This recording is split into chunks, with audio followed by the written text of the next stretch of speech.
The WhatsApp notification lit up my phone like an accusation. There she was, my sister Simone, sprawled across first-class seats in designer clothes that probably cost more than my monthly rent. Champagne flute raised high. Caribbean, here we come. Blessed and unfamily vacation. My name is Riley, and I haven't been invited on a family vacation in 3 years, not since the accident. Mom, Milo's voice carried from his bedroom. Can you help me with my shirt? I pocketed my phone and wheeled into his room, where my 10-year-old son struggled with his school uniform. His wheelchair was perfectly positioned by the bed, just as we practiced. Got it, buddy. I helped him navigate the buttons. Remember, occupational therapy at 4 today. Can we get ice cream after? I kissed his forehead. If you promise to do your stretches without complaining. My phone buzzed again. And again. The family group chat exploded with responses. Living your best life, sis. Mum, first class is the only class. Jeremy, wait till you see the villa. Dad. I opened my laptop and clicked on a folder labeled Chrono Evidence. Inside were hundreds of files, meticulously organized by date. Videos, voice messages, medical bills, police reports, 2 years of careful documentation. Mom, Milo called again. You're doing that thing where you get quiet. I closed the laptop. Just thinking about work, honey. Let's get you to school. The morning routine was clockwork. Transfer to wheelchair, bathroom, breakfast, teeth, shoes. We'd mastered it like a dance, even if some days the music felt off-key. As I loaded Milo's wheelchair into our modified van, Mrs. Peterson from next door waved. Riley, did you see the news about that drunk driver getting 20 years? Justice served, right? My hands tightened on the wheelchair straps. Sometimes justice takes longer than we'd like. At Milo's school, I watched him wheel himself toward his friends. He was laughing, telling some joke that had them all giggling. My brave boy, who never complained about the life that was stolen from him. My phone rang. Simone's face filled the screen. Riley. Her voice cracked. I need you. I really messed up. What's wrong? I can't tell Mom and Dad. They'll kill me. I need money. 10,000. Please. You're my only hope. I sat in the van, letting her sob. The same sister who stumbled behind the wheel that night, who let our parents cover it up, who never once visited Milo in the hospital. 10,000? I kept my voice neutral. That's a lot of money, Simone. I know. But you got that inheritance from Aunt Martha, right? Please, Riley, I'm in trouble. Real trouble. Through the windshield, I watched Milo navigate the school's wheelchair ramp. The ramp our parents refused to help pay for. What kind of trouble? I can't say over the phone. Can we meet? Please? I'm desperate. I opened the Chrono Evidence folder on my phone, adding a voice memo. Simone call. Money request. April 15th. Where are you now? I asked. Aren't you boarding your flight? I had to stay behind. Jeremy doesn't know. Nobody knows.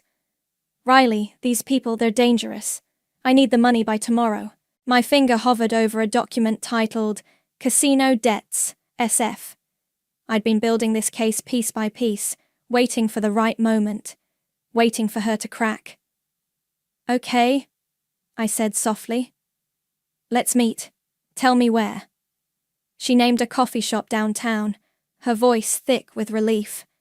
Thank you, Riley. I knew I could count on you. You've always been the good one.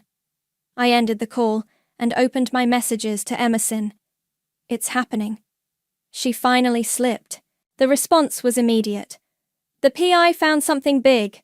Come to the office ASAP. I started the van, glancing one last time at Milo through the school windows. He was showing his friends some new trick with his wheelchair, his smile bright enough to light up the room. My sister's Caribbean selfie still glowed on my phone. Such a perfect life. Such a perfect lie. I thought of the dashcam footage the PI mentioned last week, supposedly recovered from that night. The night Simone got behind the wheel, giggling, while Jeremy egged her on. The night they left, my son paralyzed and drove away. I typed one last message to my sister. Of course I'll help. That's what family is for. Then I drove to meet Emerson, ready to start dismantling the house of cards my family built on my son's broken bones. Simone was already at the coffee shop when I arrived, her designer sunglasses hiding what I assumed were tears. She'd chosen a corner table, far from windows. Smart move for someone hiding from debt collectors. You look terrible, I said, sliding into the seat across from her. She pulled off her sunglasses, revealing mascara-stained cheeks. I haven't slept in 3 days. Tell me what's going on. I need you to promise you won't judge me. Her hands shook as she clutched her untouched latte. And you can't tell anyone, especially not Mom and Dad. Like how they didn't tell anyone about the accident? Her head snapped up. What's that supposed to mean? Nothing. Just tell me about the money. She leaned forward, voice dropping to a whisper. I've been gambling. Online mostly. Started small, you know? But then I found this exclusive site, high-stakes stuff. I was winning at first, Riley. God, I was winning so much. Until you weren't. I borrowed money. From people you don't want to borrow from. She grabbed my hand. They're threatening to tell Jeremy, to tell everyone. They'll hurt me, Riley. Please. I extracted my hand from hers. How much do you really owe? 10,000 would cover the immediate. Total, Simone. How much? She stared into her coffee. 150,000. I let that number hang between us. The same amount our parents offered me to sign that gag order after the accident. The money I'd refused. Does Jeremy know anything? No, God no. He thinks I'm at the resort with Mom and Dad. I told him I'd catch up tomorrow, that I had a charity event today. My phone buzzed. A text from Emerson. You need to see this footage. Now. I need time to think about this, I told Simone. The inheritance money isn't just sitting in my account. I don't have time. Her voice cracked. They want the first payment by midnight. Please, Riley. I've never needed anyone like I need you right now. I stood up. That's not true, Simone. You needed me the night you got behind the wheel drunk. You needed me when Milo was in surgery. You needed me every time you chose to look away. Her face went pale. Why are you bringing that up now? Because debts always come due, one way or another. I left her there, crying into her expensive latte, and drove straight to Emerson's office. She was waiting with Adam, my lawyer, both looking grim. Watch this, Emerson said, turning her monitor toward me. The grainy dashcam footage showed a familiar street. Simone stumbling out of the restaurant, Jeremy's arm around her waist. Both laughing. I can totally drive. Simone's voice, slurred but clear. Show them how it's done, babe. Jeremy, pushing the keys into her hand. I gripped the desk as the footage continued. The swerving, the impact. Then Jeremy's voice. Oh shit! Oh shit! Drive! Just drive! Adam paused the video. This was recovered from a rideshare driver's dash cam. He was parked across the street that night, never came forward because your father's firm had connections to his employer. But now he's retired, Emerson added, and feeling guilty. My phone lit up with texts from Simone. Please call me back. I'm begging you. They're going to hurt me. What's our next move? I asked Adam. We file tomorrow. The gambling debts actually help us. Shows a pattern of reckless behavior. The timing's perfect. I thought of Milo, who would be finishing school soon, who still asked sometimes why Aunt Simone never visited anymore. Do it, I said. File everything. Emerson touched my arm. Are you sure? Once this starts, My family spent 3 years pretending nothing happened. They holiday in the Caribbean while I take my son to physical therapy. They deserve everything that's coming. My phone rang. Mom's face appearing on screen. I answered on speaker. Riley, your sister is hysterical. What did you say to her? Nothing she didn't need to hear. She says you threatened her. After everything we've done for you. Everything you've done for me? I laughed. Tell me, Mom, how's the resort? Is the view as nice as it looks in Simone's selfies? Don't be bitter, Riley. You know we couldn't bring Milo. The resort isn't equipped. I met Emerson's eyes as she handed me the final lawsuit documents. You're right, Mom. It's time everyone was properly equipped to handle the truth. I hung up and signed my name on the dotted line, remembering Simone's words from the coffee shop. I've never needed anyone like I need you right now. She was wrong about that too. She needed me to finally make her pay. I watched the dashcam footage for the 6th time in Adam's office, each viewing making my hands shake harder. The way Simone laughed before the impact, the sound of screeching tires, Jeremy's voice urging her to flee. The statute of limitations hasn't run out, Adam said, closing his laptop. And with this evidence, plus the gambling debts showing an ongoing pattern of reckless behavior. My phone buzzed. Simone again. They're sending people to my house. Please, I'm scared. She's spiraling, Emerson said, reading over my shoulder. How much do you want to bet those gambling debts are way more than she's admitted? Call Uncle Spencer, I told her. He's always been the family gossip. Tell him you're a concerned friend who overheard something at the country club about Simone's gambling.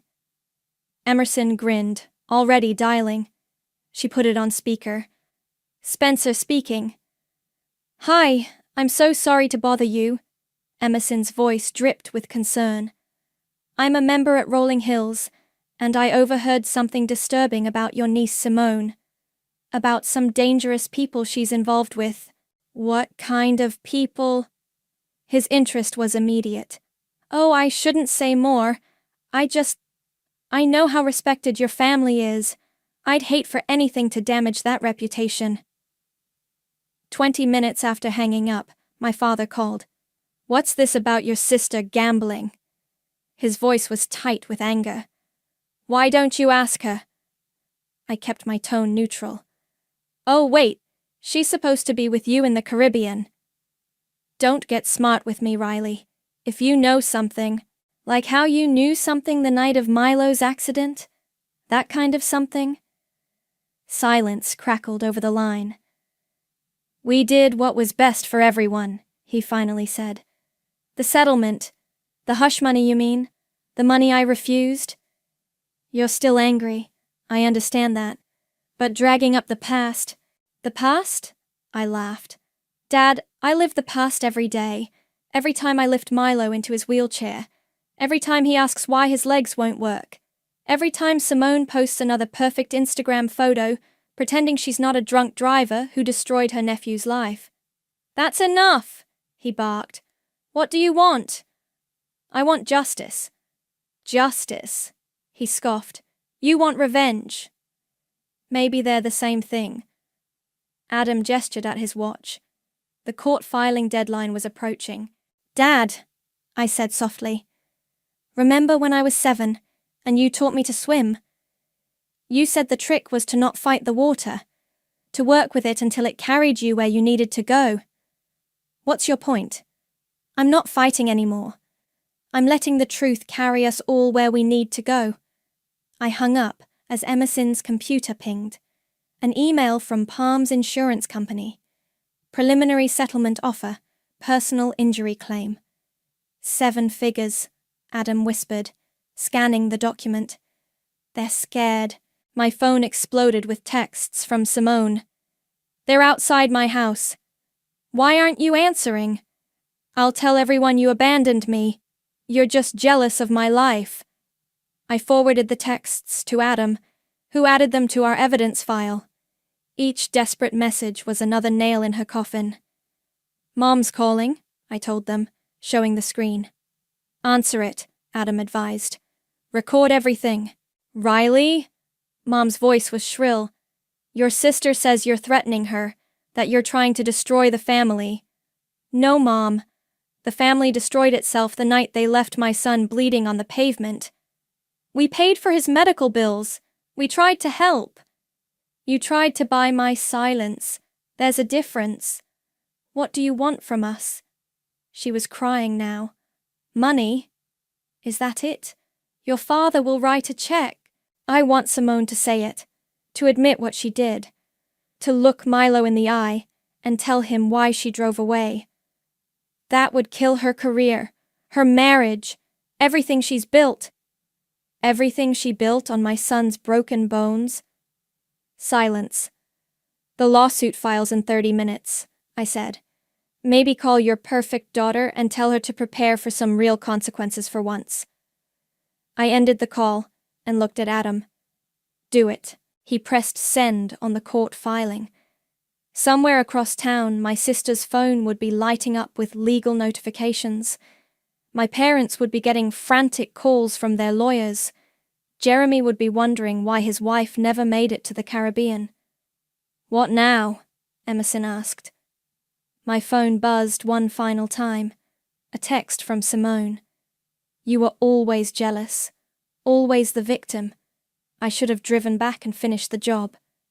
I showed the message to Adam, who added it to our file. Now? I smiled.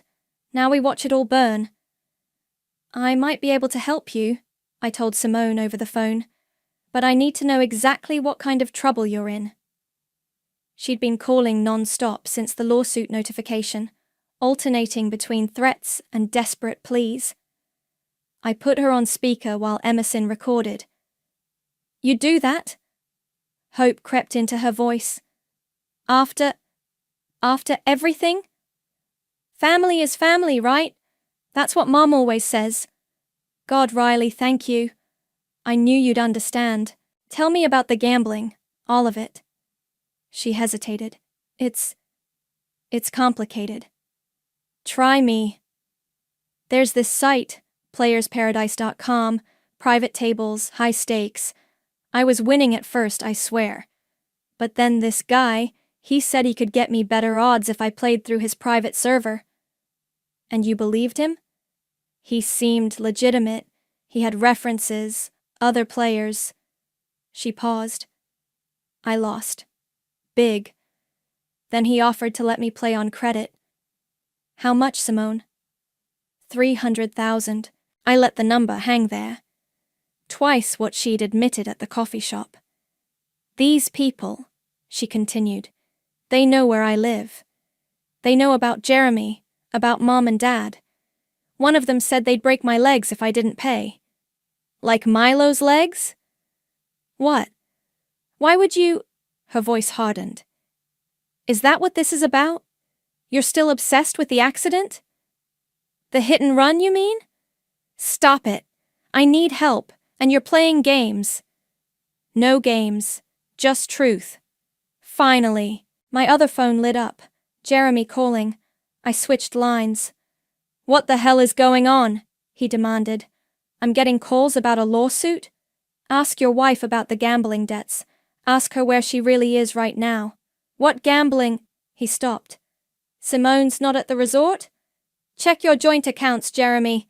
Check them now. I heard typing, then a sharp intake of breath. Oh my God. Oh my fucking God. While you're at it, ask her about the dashcam footage from the night of the accident, the one where you told her to drive away from my son. The line went dead. Emerson's computer pinged. An email from a local news station requesting comment on the lawsuit. It was starting. My phone buzzed again. Simone.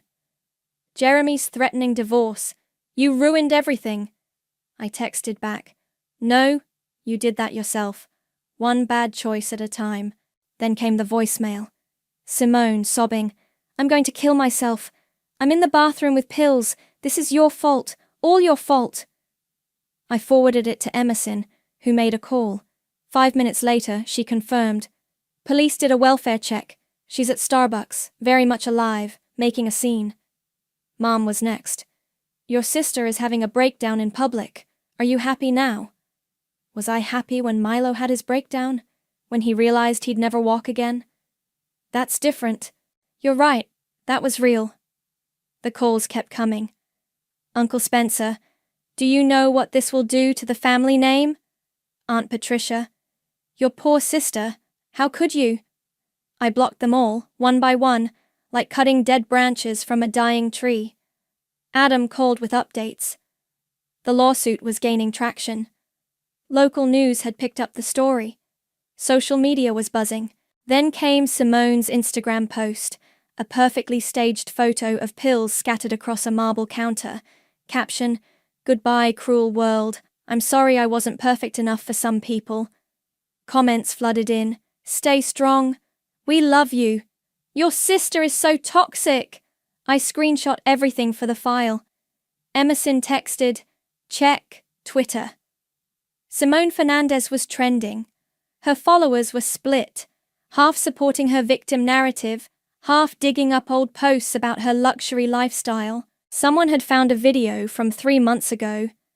Simone, drunk at a charity gala, joking about, "That time I totally crashed my car, but Daddy fixed it." The dominoes were falling. My phone lit up with an unknown number. "Is this Riley?" A man's voice, professional. "I'm from TMZ. We'd like to talk about your sister's hit-and-run incident." "No comment," I said, then paused. "But you might want to look into playersparadise.com. Ask about their high roller tables. More calls, more messages, more chaos." Finally, a text from Jeremy. I checked the accounts. She emptied everything, even Milo's trust fund. I smiled. We'd moved that money months ago, waiting for exactly this.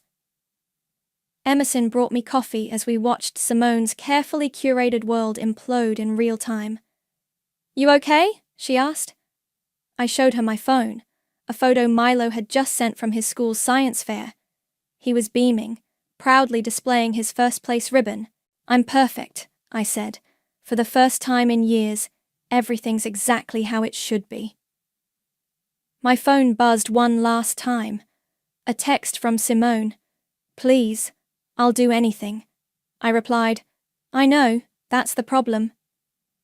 The family estate looked exactly as I remembered. Pristine lawns, marble columns, suffocating perfection. Mom's text had been clear. "Family intervention, 7 p.m. Be there." I wheeled Milo up the newly installed ramp. Funny how they'd managed that just hours after the lawsuit made headlines. "You sure about this, buddy?" I asked him. He squeezed my hand. "I'm not scared of them anymore, Mom." Inside, they were all arranged in the formal living room, like actors in a bad play. Mum perched on her favorite armchair, Dad standing behind her. Jeremy slouched in a corner, avoiding everyone's eyes, and Simone, mascara-stained and trembling, sat in the center of the sofa. "Riley," Mom stood, "and Milo, we didn't expect my son at a family meeting." Simone wouldn't look at Milo. She never did. "Please sit," Dad gestured. "We need to discuss this situation like adults." I positioned Milo's wheelchair next to me on the Persian rug that probably cost more than his last surgery. "Simone," Mom began, "we're here because we love you. Your gambling addiction—" "Oh, now it's an addiction," I interrupted. "Not just her being spirited or living life to the fullest, like when she drove drunk." "That's not what this is about," Mom snapped. "It's exactly what this is about." I pulled out a manila envelope. "Everything's connected." Simone finally spoke, voice cracking. "What's in there?" "The truth. Every receipt, every text, every security camera footage from that night. The dashcam video of you laughing while you drove away from my son." "You're lying," she whispered. I slid out a photo.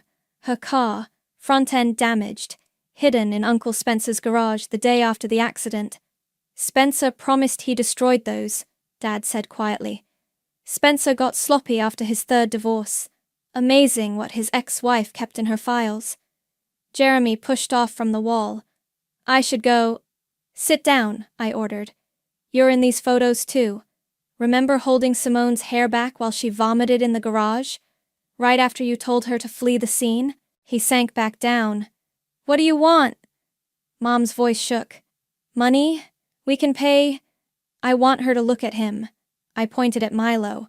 I want her to finally look at what she did. Simone's eyes darted to Milo, then away.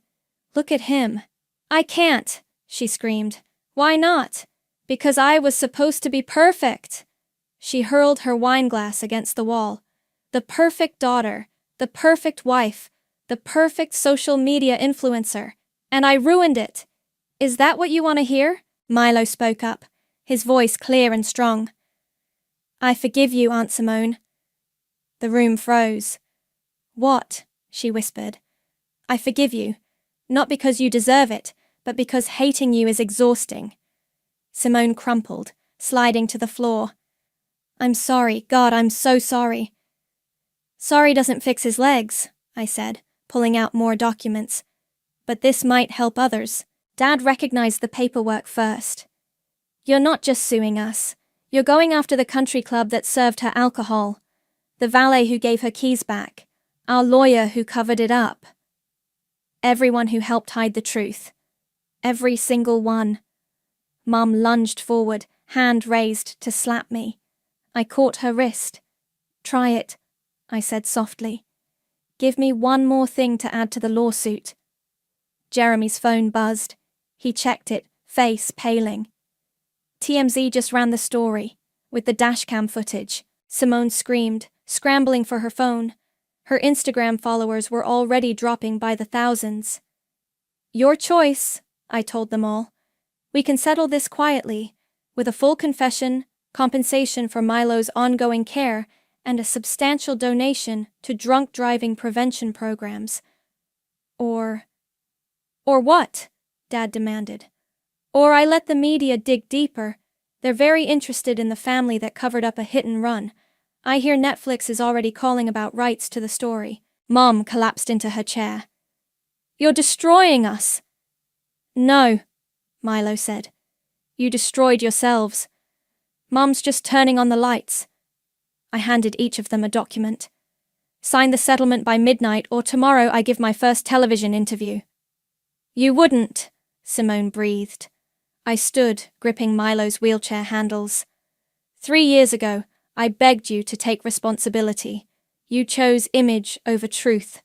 Now, I choose justice over family. We turned to leave. Behind us, I heard papers rustling, Mom crying, Simone's broken whispers. At the door, Milo looked back. By the way, Aunt Simone, those casino guys you're scared of, Mom already reported them to the FBI. You're welcome. We left them there, surrounded by their shattered perfection, finally facing the truth they'd tried so hard to bury. My phone buzzed. Adam texting. TMZ story hitting 1M views. You ready for tomorrow? I looked at Milo, who smiled and nodded. Ready, I typed back. Time to tell our story. The morning after the intervention, my phone wouldn't stop buzzing. Justice for Milo was trending. Simone's Instagram followers had dropped by 500,000 overnight. 3 brands had already dropped her sponsorship deals. Mom, Milo called from the living room. We're on TV. The local news was running the dashcam footage on a loop. Simone stumbling to the car. Jeremy laughing. The impact. The escape. My phone rang. Jeremy. Make it stop, he pleaded. My company's board is meeting this afternoon. They're talking about moral character clauses in my contract. Karma's interesting, isn't it? I'll testify, he said quickly. Against Simone. About everything. The drinking, the cover-up, your father's bribes to the police. Send it in writing to Adam. Every detail. He hung up as another call came in. Simone's agent. Listen, she started. This could work for everyone. Simone does a tearful interview, admits her mistakes, starts a foundation for drunk driving victims. People love redemption stories. My son's paralysis isn't your client's redemption arc. Think about it. Oprah would. I hung up. Emerson arrived with coffee and news. Your parents' country club suspended their membership. Your dad's law firm partners are calling an emergency meeting. And Simone's being dropped from the hospital charity board. My phone buzzed with a text from Mom. Your father's having chest pains. Are you happy now? I showed Emerson, who snorted. Classic manipulation. Want to bet he's perfectly fine? Mom? Milo wheeled over. Someone's at the door. Through the window, I saw Simone standing on our porch. No makeup, wearing sweatpants. I'd never seen her like this. Stay here, I told Milo, and opened the door. They're going to arrest me, she blurted out. The police reopened the case. Jeremy's talking to them. Good. Please. She grabbed my arm. I'll lose everything. Like Milo lost his ability to walk? I'll do anything. I'll confess. I'll pay whatever you want. You had 3 years to do that. She sank to her knees. They're saying I could get 5 years. Actual prison. Me. The average sentence for hit and run with serious injury is 8 to 15 years, I said. Dad's legal connections got you a deal last time. Not anymore. Riley, please, we're sisters. We stopped being sisters the moment you drove away. My phone buzzed. Adam calling. I left her crying on the porch. The DA wants to meet, he said. They're considering criminal charges against your father too. Obstruction of justice. Witness tampering. Good. Riley, he hesitated. Your mother's doing an interview right now. Local news. It's not good. I switched on the TV. There was Mom, perfectly coiffed, tears strategically falling. My daughters were always so close, she was saying. But Riley, after the accident, she changed, became bitter, obsessed with revenge. We tried to help, offered money, but she wanted to destroy our family. Milo wheeled closer. Grandma's lying again. Yes, she is. Why do they keep lying? Because the truth hurts more than they can handle. My phone exploded with notifications. Mum's interview was backfiring spectacularly.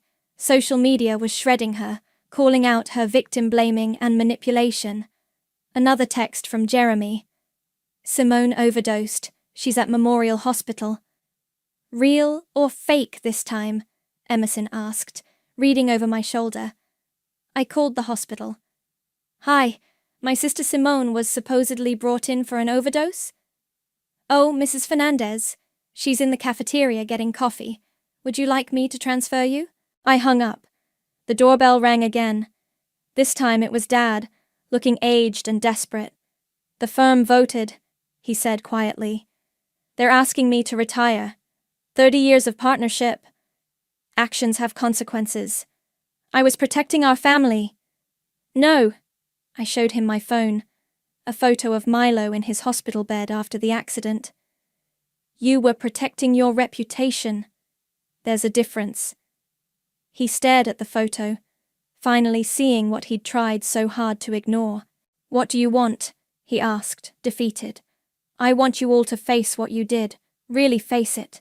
No more cover-ups, no more lies, no more perfect family facade. And then justice takes its course for all of you. He nodded slowly, turned to leave, then stopped. For what it's worth, I'm sorry. Not for protecting Simone, but for failing you. For failing Milo. I know, I said, but sorry isn't enough anymore. I closed the door and held Milo close, watching through the window as my father walked away, shoulders bent under the weight of consequences too long delayed. My phone buzzed one last time. The DA's office. Press conference tomorrow. Be ready. We were ready. We'd been ready for 3 years. The courthouse steps were packed with reporters. Milo gripped my hand as we made our way through the crowd, his wheelchair expertly handled by Emerson. Mrs. Fernandez! Any comment on your sister's arrest? Is it true your father's firm covered up the accident? Adam met us at the entrance. Simone's inside. She took the plea deal. How long? I asked. 3 years, with possibility of parole after 18 months, plus restitution. That's it? She agreed to testify against your father. The DA's more interested in the cover-up conspiracy than the original crime. Inside, the courtroom was standing room only. Simone sat at the defendant's table, wearing a beige dress that probably cost more than my car. No makeup, no jewelry. Her lawyer had clearly coached her on appearing humble. Mom and Dad sat in the front row, both looking shell-shocked. Jeremy was nowhere to be seen. All rise! The judge entered, and the proceedings began. I squeezed Milo's shoulder as Simone approached the podium. Would you please state your name for the record? Simone Marie Fernandez. And you understand the terms of your plea agreement? Yes, Your Honor. Please tell the court in your own words what happened on the night of April 12th, 3 years ago. Simone gripped the podium. I was drinking at La Maison restaurant, celebrating a new sponsorship deal. I had too much champagne. Jeremy and I were arguing about who should drive. And then, I got behind the wheel. Jeremy was encouraging me, saying I was fine. We were both so stupid. She wiped her eyes. I didn't see the kid on his bike until it was too late. The kid has a name, I said loudly. The judge looked at me. Ma'am, please. His name is Milo, Simone continued, voice shaking. My nephew. I hit him, and I drove away. Jeremy told me to keep driving, said Dad would fix everything. And he did. They all did. They helped me hide what I'd done. The courtroom buzzed with whispers. And the subsequent cover-up? Dad paid off the investigating officer. Mom convinced Riley to keep quiet. Offered her money. Uncle Spencer hid my car. Everyone knew, but no one said anything. Why come forward now? Simone looked at me for the first time. Because my sister was braver than all of us. She refused to let us bury the truth. The judge reviewed the plea agreement. Ms. Fernandez, this court sentences you to 3 years in state prison, with eligibility for parole after 18 months. You will pay restitution of $2 million to the victim's family. Do you understand? Yes, Your Honor. Additionally, you will provide full testimony against all parties involved in the cover-up conspiracy. Failure to cooperate will void your plea agreement. 2 officers approached with handcuffs. Wait! Simone turned to us. Milo, I'm so sorry. Riley, Take her into custody, the judge ordered. As they led Simone away, Mom stood up screaming. This isn't justice. This is revenge. Mrs. Marshall, the judge warned, control yourself or be held in contempt. Dad pulled her back down, his face ashen. His own arraignment was scheduled for next week. Outside, the media frenzy had doubled. Cameras flashed as Simone was led to a waiting police car. Riley! A reporter thrust a microphone at me. How do you feel about the sentence? I looked at Milo, who nodded. My son will never walk again. 3 years seems light. But this was never about punishment. It was about truth. No more lies, no more cover-ups. And your parents? Will you support their prosecution? Actions have consequences, even for the rich and powerful. Emerson helped us navigate through the crowd to our van. As we pulled away, I saw Mom crying on the courthouse steps, Dad trying to shield her from cameras. Mom? Milo asked quietly. Are you okay? I touched his cheek. I'm perfect, buddy. How about ice cream? Can we get some for Aunt Simone? For when she's allowed visitors? My throat tightened. Yeah, we can do that. My phone buzzed. A text from Jeremy. Turning myself in tomorrow. Milo deserves the whole truth. I'm sorry it took so long. Then from Dad. The firm's internal investigation found evidence of other cover-ups. I'm cooperating fully. You were right. It's time for truth. Emerson showed me her phone. Simone's perky social media empire had been replaced with a single post. 3 years ago, I made the worst mistake of my life. Then I made it worse by hiding it. To my nephew Milo, I'm finally facing what I did. I hope someday you can forgive me. To my sister Riley, thank you for being strong enough to break our family's cycle of lies. At the ice cream shop, Milo got chocolate with extra sprinkles. As he ate, a young mother approached our table. Are you Riley? I saw you on the news. My brother was hit by a drunk driver last year. Thank you for fighting. Thank you for showing us that the truth matters.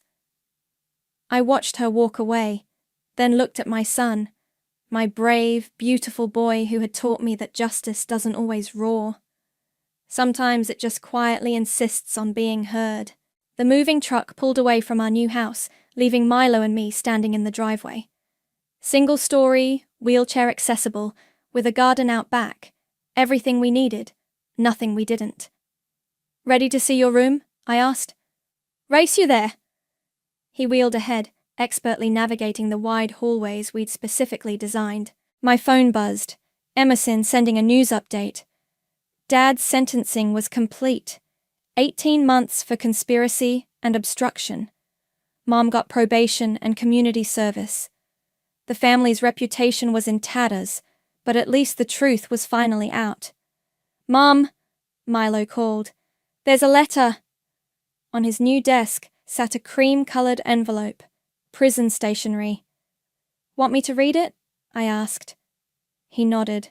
Dear Milo, I began. The prison library has a program where we read to kids at the children's hospital. Kids like you were, after the accident. Every time I read to them, I think about what I took from you. What my cowardice cost our family. The doorbell rang. Emerson stood there with a box of pizza and a folder. The foundation paperwork is ready, she said, following us to the kitchen. Just need your signature to make it official. I signed where she pointed. The Milo Marshall Foundation for Accident Victims was now real. Did you tell him about the first recipient? She asked. Milo looked up from his pizza. Tell me what? I pulled out my phone, showing him the application. Remember Tommy from your physical therapy group? His family's struggling with medical bills. We're going to help them. His eyes lit up. Really? Can I tell him? It's your foundation, buddy. You can do whatever you want. My phone buzzed again. A text from Jeremy. The divorce is final. Signed over my half of everything to Milo's foundation. It's not enough, but it's a start. Another message popped up. Mom, the country club board meeting went as expected.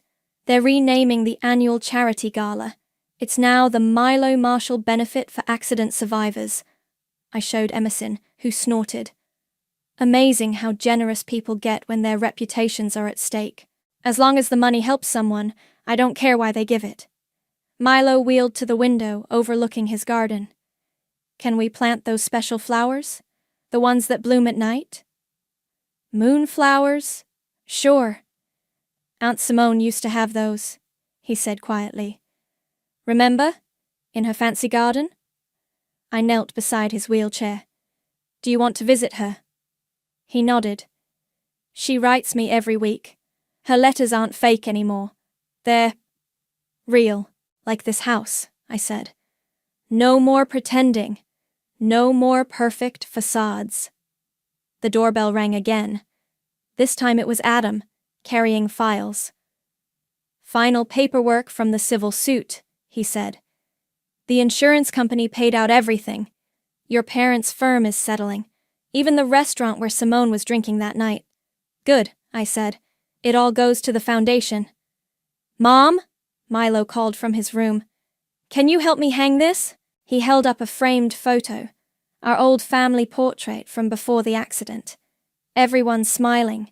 Perfect. Fake. Are you sure that's the one you want? He shook his head and pulled out another photo. Him and me at his science fair. both grinning real grins, his wheelchair visible and unashamed. "This is better," he said. "This is true." My phone lit up with a final text from Simone. "My cellmate's daughter is paralyzed. I'm teaching her mom about resources, support groups, everything I should have learned for Milo. Thank you for making me face this. For making me better." I deleted the message without responding. Some bridges take longer to rebuild. "Hey, Mom," Milo called. "Can we order one of those special gaming chairs? The kind that lets me play basketball in virtual reality?" "Already did. Should be here next week." He beamed. "Our new house is perfect." "Not perfect," I corrected. "Real. There's a difference." Emerson helped us unpack boxes while Adam sorted paperwork. Outside, the moving truck had left tracks in our new driveway, marks that would fade with time, like all scars do. My phone buzzed one last time. A message from an unknown number. "Saw your story online. My brother's drunk driving case got buried by rich lawyers. Can you help?" I showed it to Adam, who nodded. "The Foundation's legal aid program starts next month." I typed back.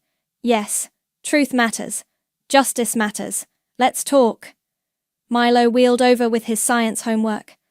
"Mum, will you help me with my project? It's about action and reaction. How everything we do has consequences." I hugged him close, breathing in the scent of his hair. "Yeah, buddy. I know exactly what you mean." We sat together in our real house, with our real lives, finally free from the weight of other people's lies. Not perfect, not pristine, just true, and that was everything.